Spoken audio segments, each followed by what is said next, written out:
Thanks everyone for coming back to the next edition of Econ Talks. Gareth, this week we've seen the Reserve Bank made some firmer calls on what the Reserve Bank is planning to do with the housing market, or at least when it comes to lending into the market, announcing that LVR, loan-to-value ratio restrictions coming back on, 30% restrictions for investors from March, going up to 40% for investors from May 2021 onwards. What's the reaction going to look like in the housing market? What is this actually going to do to lending outcomes across New Zealand?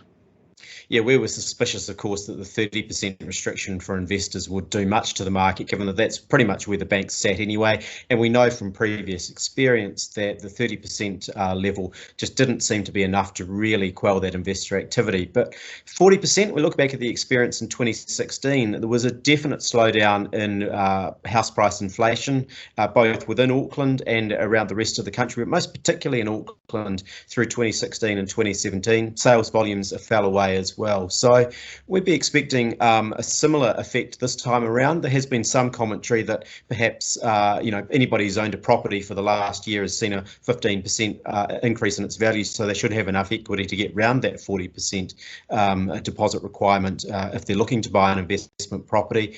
But yeah, experience suggests that there should be some impact coming through there, and particularly when you think of just how big a 40% deposit is now. If you're looking to buy a property, it's a lot larger than it was back in 2016. So I would have thought quite an impediment for investors who would be thinking about expanding their portfolio. Oh, absolutely. And one of the big changes, I guess, with this is that we all expected that 30% to come back on. We didn't necessarily expect that the 40% would come through. So that, I think, highlights the concern over that higher risk lending that we're seeing come into the market. Just how much is being pumped into housing is getting the Reserve Bank a little bit nervous.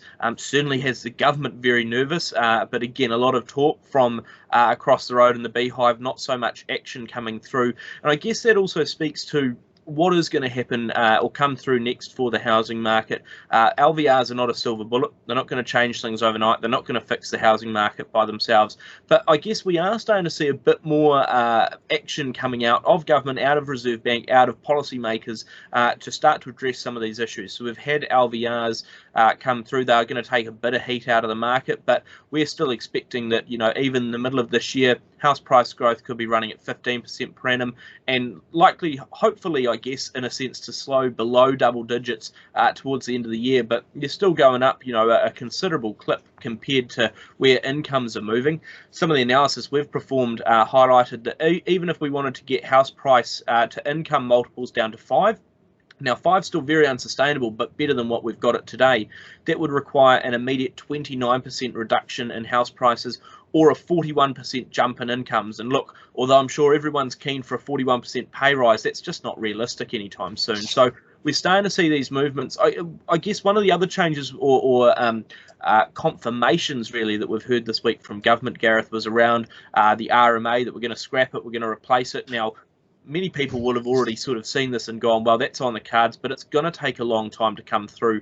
What does that mean for the housing market now that we've got a bit more, support for changing the supply side, changing the zoning options, but it's not going to be quick, is it?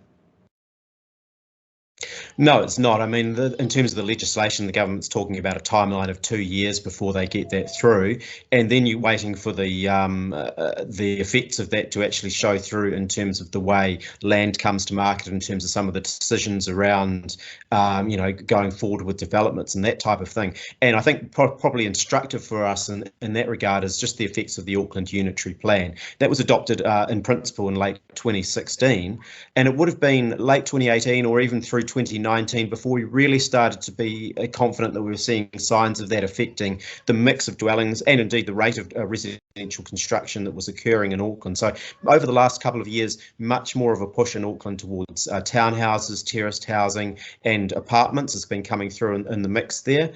But so you take those timelines together, you're talking out to 2026 before it may really start to impact on supply.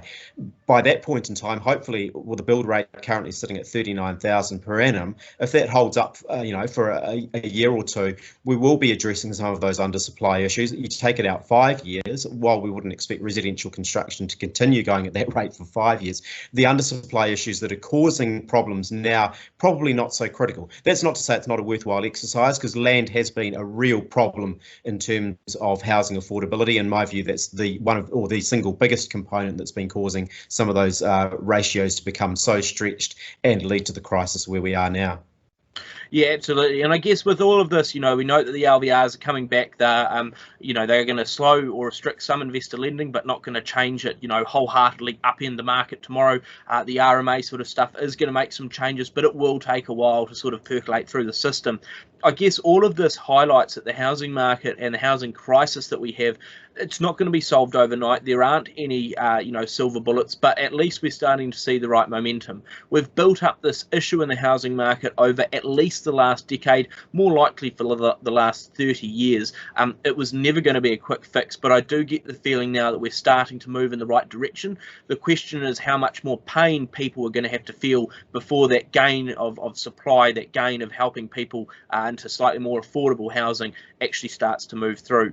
Look, always great to chat with you and sort of highlight some of these issues. The housing market will, I think, remain the biggest issue of the year, as the numbers keep coming out, as they keep profiling how hard it is to get onto the housing ladder and to keep a house over your head.